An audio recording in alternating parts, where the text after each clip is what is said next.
Hi guys, welcome to another episode of A Student's Perspective. Today we're here with Daniela Petrusev from MdeAS Architects. I'm Natalia Colasurdo. And I'm Paige Bechtle.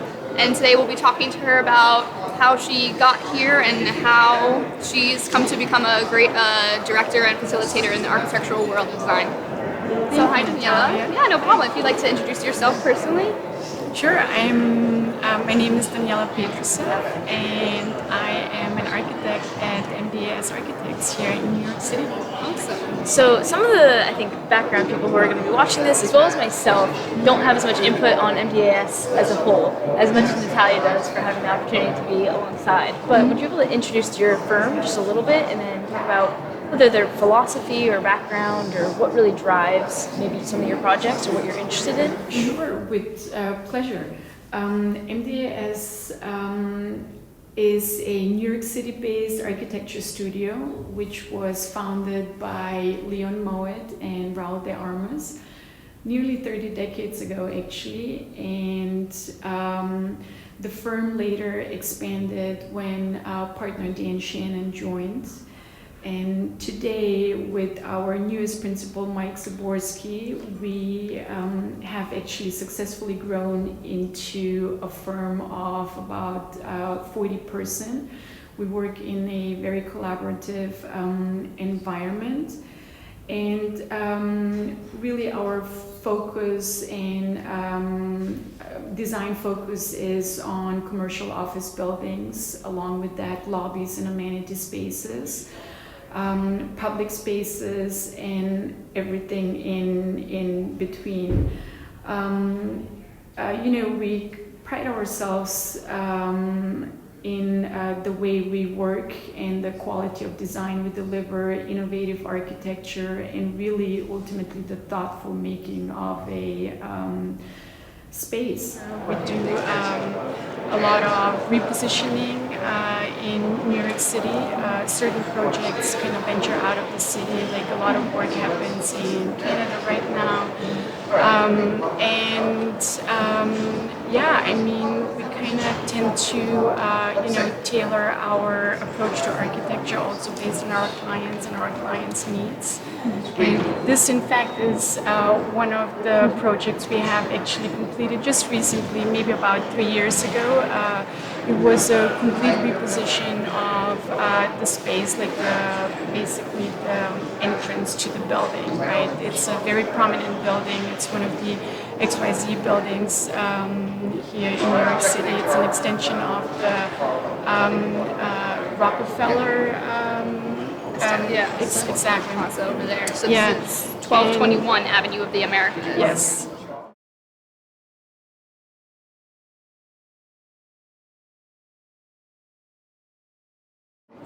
So I just came into MdeAS Architects this past summer. I was lucky enough to hold a summer intern position there as well.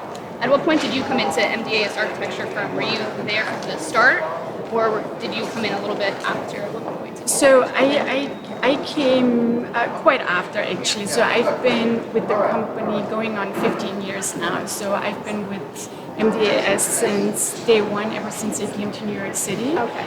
It's actually going to be 15 years this upcoming summer. So I've seen, the company develop. I've seen it grow. When I first started, it was, more on a smaller side. So meanwhile, we've grown to a mid-sized, studio type company. So I've seen, the progression of the brand for sure. So what was your career like maybe up until that point and before? And did you always see yourself getting into this type of design? So I actually came to New York City right out of school, right? So I studied architecture in Germany, and while I was in my last semester of school, an opportunity presented itself, and I've never been to New York before, but Must have been nerve-wracking. Yeah, it was certainly different. I'm from a rather small town in Germany, nearby Stuttgart, kind of outskirts of the Black Forest. Then I moved to a larger city for college, and then came New York. Right, it definitely was a culture shock. But like soon after I actually got to New York, I started the application process, and unknown to me or unexpected, it all happened fairly quickly, and MdeAS hired me, and here I am again, like 14 plus years later. That is incredible. Would you say, coming from your background in Germany, coming from a smaller town, smaller scale, do you think that kind of gave you an advantage coming into a bigger city? Like, kind of you had a different perspective on it? Like, was there any challenges that you had come across coming here, or that you felt difficult to adapt to? Felt like it was something that you had to not overcome, but I guess like forge through. Right. No, I mean, there were certainly a lot of things that I had to overcome. It's definitely a cultural difference, yes. Right? I mean, so I was raised in Germany, but I was born in what is Northern Macedonia today. So there was even a more cultural difference from where I come from originally. So my parents are immigrants in Germany. But I mean, certainly, New York City is also a very fast-paced city, right?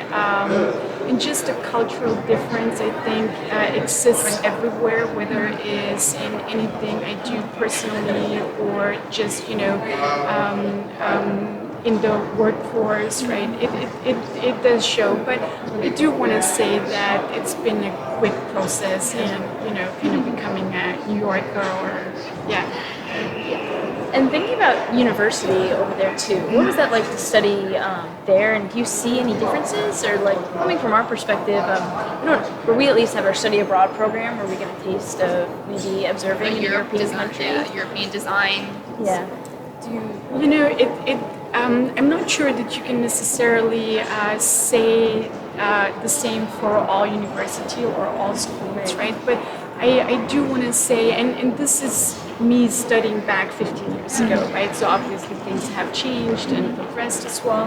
But I do want to say that it's different. I remember first coming to New York, right? And I didn't know much about architecture. I mean, I knew about architecture, like important architecture in world-known buildings in New York that kind of have shaped the culture, obviously, in the profession. But I came here, and the first thing I did is I went up to Columbia University to the school, and one of the students there, he was an Italian student at that time. He kind of gave me a tour of the school and kind of introduced me to how architecture works actually, or what the education is at Columbia. And it was quite different. So where I think it's a little more experimental, I want to say here. I would agree. For me, in my school, it has been all very real, probably too real, even for just an architecture student. All our projects actually had been real projects with real programming, with real sites and everything in between. Whereas here you kind of explore exactly, and you explore the process of design also, kind of from starting at something and then how it kind of develops, and you can really be absolutely free in your approach of designing and putting concepts together. So it's a little different. And I think that's a good point that you noted that, because it's a conversation that we talk about a lot in our school, and some frustrations come up with the fact that people might not feel as prepared, where it's not as real because it's all conceptual. Right. I think it's trying to find that balance in between, because whereas if you're always doing something real, then when you come into the real world, the real industry, you're that much more prepared. So I think there's some gaps and leaps that I feel like people might have to overcome and find out as they go along. But it's definitely something that we talk about a lot in school, for sure. Yeah. Marywood in itself is something that's based in just like initiating that creativity, and some people even kind of verge on it being artistic, I think, a lot of times too, and they make a presumption that maybe you can't be in architecture if you're not artistic, but that's not true at all. But what it does is kind of break you down and understand simple design concepts, and like even compositionally how you can apply it to when you're actually coming to full scale. Right, but like the difference also is just the school system in general, right? Whereas in the US, you have the undergrad program, right? And then you could be studying anything, the way I understand, right? And then if you decided to focus on architecture, then you can put your focus in school on that, right? Whereas in Germany, I can't say that it's necessarily a European system because I'm sure that there's variations also between the countries, but in Germany, you apply to architecture school and your focus is really on that program, right? And then the application also, like in my school, you have to have some background, like you have to have some foundation that actually brought you into the school, right? Yeah. Otherwise, we had to go and do half a year, like some sort of internship program. Because this was sole focus. Okay. Yeah. So you knew you wanted to do this from the jump. I did, and I had probably a little bigger advantage than some others as well because prior to going to college, I actually had finished a 3-year apprenticeship. So that's also a different system in Germany than it is here. So not everyone has to go to college to, like you can actually learn a trade and be a certified. Yeah, you're absolutely right. Even just looking at some schools that surround Marywood as well, right. Johnson College, I think they do just a 2-year draftsman exactly. degree, and I have friends that we talk to them as well. So we always talk about those differences, how we're in school for like 4 or 5 years, and we find those. Yeah, it's a really interesting conversation that we have. And now about graduate degrees too. I'm studying for my master's currently, and like we have the conversation now just because Natalia's a senior, and like whether you proceed to that other school. And then, taking different outlets because we have the opportunities to now work, and she could get her architecture degree coming from an interior-based position. And I think also undergrad has given us the opportunities, because we both minor in photography, that's another outlet. And I wanted to ask you about it too because I heard you pick up on that as well. Yeah. But I think that's like the most intriguing part of like having an aspect that rolls over into your profession as well. So what is that trait or hobby kind of like for you? Or talent more so? So on the topic of photography, I feel like in today's time, everyone is a photographer, right? Yes, they always do label that for sure. Exactly. So, but I do want to say that I've always been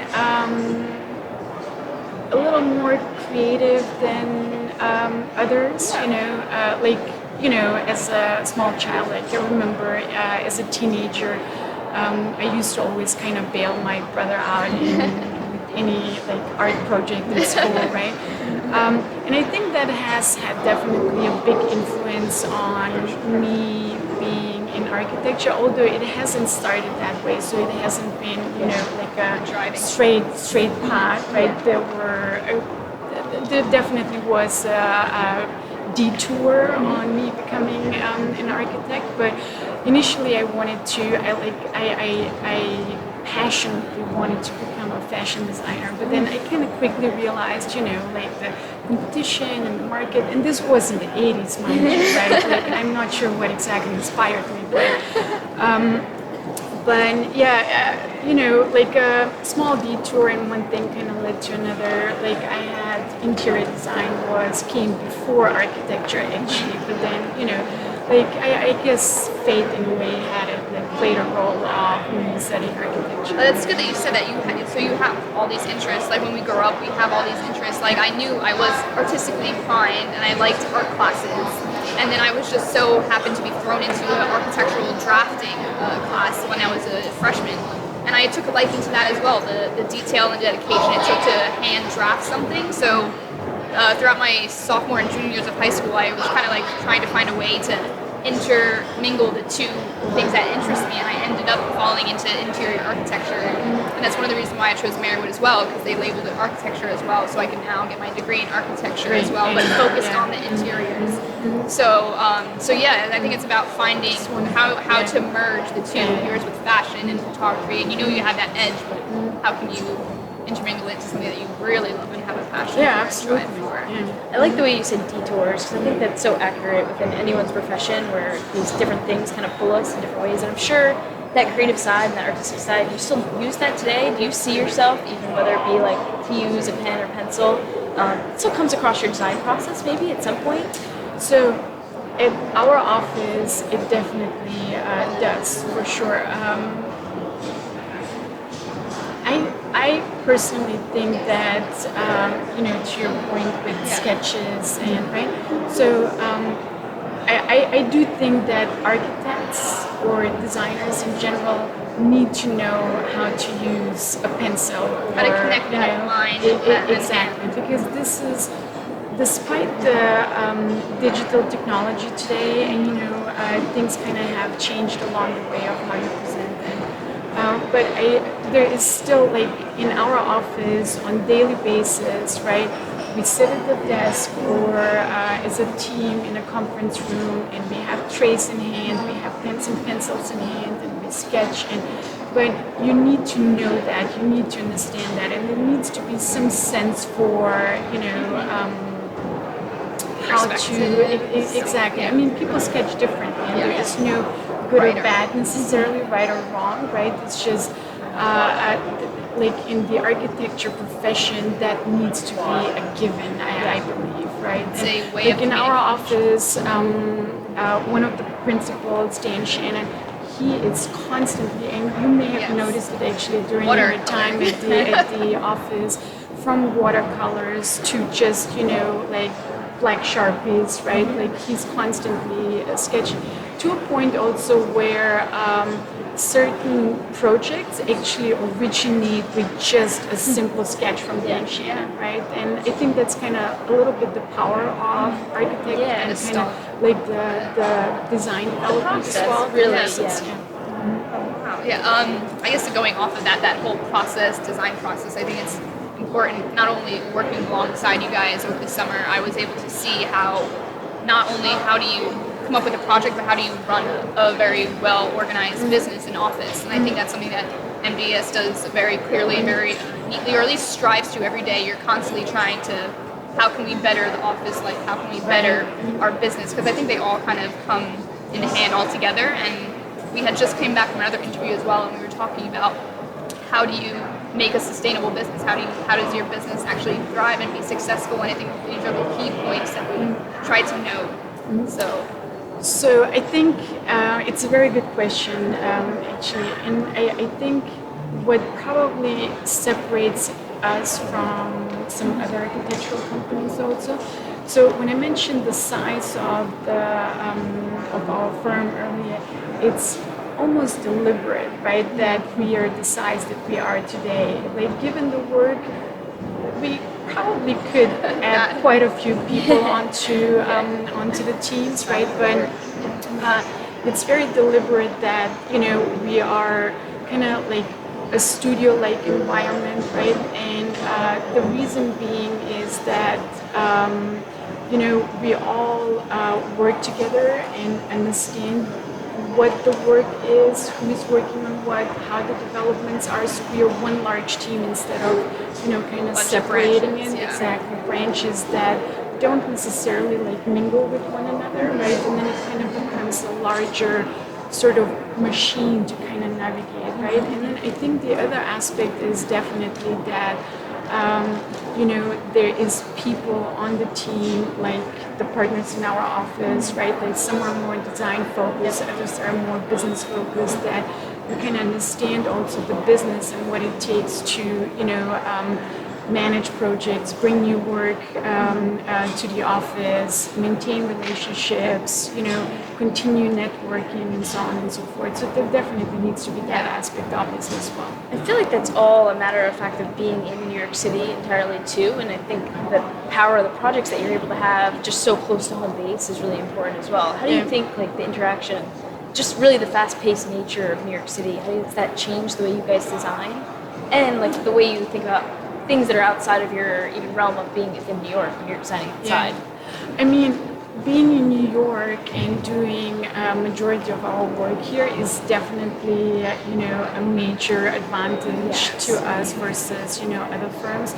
And, whether being from the aspect of knowing the city, knowing the code, regulations, right? Like how, like there is also a constant development from a perspective of building department, of on the zoning perspective, and so on and so forth. So I do think that it's definitely an advantage to us, and most of our clients, if not all, are actually also New York City based, right? So clearly, some of them have obviously portfolios, projects outside of the city, outside of the country, internationally, some of them. But I think that also kind of allows us to just maintain those like direct relationships as well, right? So it's...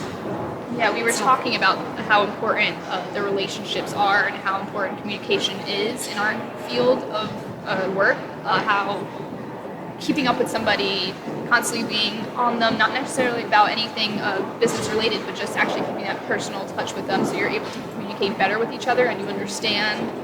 We were talking a lot about just even understanding what you're talking about can be a huge step ahead of actually being. So that's really good that you noted that, I think. And it gives the opportunity to have a tangible conversation with someone in person versus just having to pick up the phone if you can actually. Yeah, within the office, it's purposely like that. Everyone knows each other. Exactly. It's close enough like that, but it's also it's not too small where it's actually the like perfect size, I would say. But also touching on that too, in today's time, right, with all these tools that we have, like technically you didn't have to be in an office necessarily, right? Like you can be on opposite coasts, right? And you can still work with one another and be on the same team. So it definitely works. For us personally, we not that we think old school. Obviously, we are trying to, just be as progressive as like everyone else around us is, right? But it is very important to have those like in-person interactions when it comes in particular also to client relationships as well, right? Like oftentimes you just need to be there in person to point to something on the table, whether it's certain materials or whatever kind of needs review, decision making, or just a genuine conversation about something that maybe has nothing to do even with the project. Yes, exactly. But it's important to kind of maintain that, to us at least, to be able to maintain that in person. I think from my impression, you're like an extremely progressive firm as a whole, even like just from like seeing social media and marketing and even getting that outlook from Natalia and being able to see what she's done, like just see the presence of your firm as a whole. How would you say that kind of describes your style, like whether that be through materials and the way that they're applied? Like I think even some of the finishes in here kind of scream at you this cleanability and freshness that gives you like a different edge. So I think most importantly to mention on that would be that we try to, in a way, stay timeless, right? Obviously things are moving and nowadays moving very fast. There is just different ways of working, and different setups, different types of offices. If this lobby 30 years ago was all about, just in and out, check-in, circulation, it's much more than that today, right? You have these nice lounge seating areas, exactly. Even beyond this wall that way. It's occupied, like people use it, right? So the approach that there is adjacent here, there is this cafe that serves tenants, but anyone could really walk in and out here before they check in and go into the building, right? So I think that definitely has changed, and we try in everything we do to stay with the time, be modern and adapt our designs to today's needs, but also make sure that this lobby is going to be in place for the next few decades, right? So, I guess speaking about like trends, do you guys kind of pay attention to trends? Are you like something that you keep an eye on, or where exactly do you find yourself leading yourself and you guys? I think it's It's just both. It's finding a balance. it's finding a balance. It's just a natural progression, Yeah. right? So there is no way of stopping that. So we have to kind of, stay on top of what's desired today and how the trends develop, right? And then also really tailor our designs and concepts and approaches towards that as well, because ultimately, we're responding to a client, and that client is, trying to bring in specific tenants into their buildings as well, because our architecture primarily large amount of our projects really focus on commercial architecture, so that's it's a big point. Yeah, Developing you're developing for amenities in the commercial spaces. It's very, very important in today's time. Yeah, like a lot of your projects, just looking at them like through the office and everything, you guys don't design for just one person. I think you guys design a lot of spaces like this, a lot of public spaces, not only in interiors but also outside urban spaces within Bryant Park's area. Yes. I walk past a lot, and I actually am like, I know that's MdeAS Architects. I know that is. So it's really awesome to see you guys. Timeless, as you said, like it appeals to all. Like it's a very versatile space. It really is not anybody can walk through this space. Not only this space, but a lot of other projects you guys have done. It's a public space. You don't need to work in this building in order to be in this space. Yeah, I like to think actually that that's a great thing that you recognize MdeAS Architecture, and actually my husband more often than not says the same thing without knowing necessarily that we worked on a project, but he would just walk by someplace and be like, is this MdeAS? Right? Yes, it is. It's very, so I like to think that that's a great thing, but correct. So a lot of our projects, specifically here in the city, really entail also a public area, right? Yeah. So like this particular project here, we have plazas on either side of the building on the north and south side. So yes, it's important to kind of develop that, because that again, like more often than not, is kind of like your way into a building. So that's kind of the first experience you get before you enter a building as well. So you guys are it's important. I feel that scale shift is something that I don't even consider in school, because especially within the interior side, we don't necessarily design at such a large scale, at least publicly. And so even just considering that they were talking about the lunch rush before, and when that were to come, that maybe this 8 feet really isn't enough space for people to get through. I feel like thinking about that just in itself is a lot to handle for actual interaction to even happen, and then still to initiate conversation between people when you have this much square footage on your hands. Right.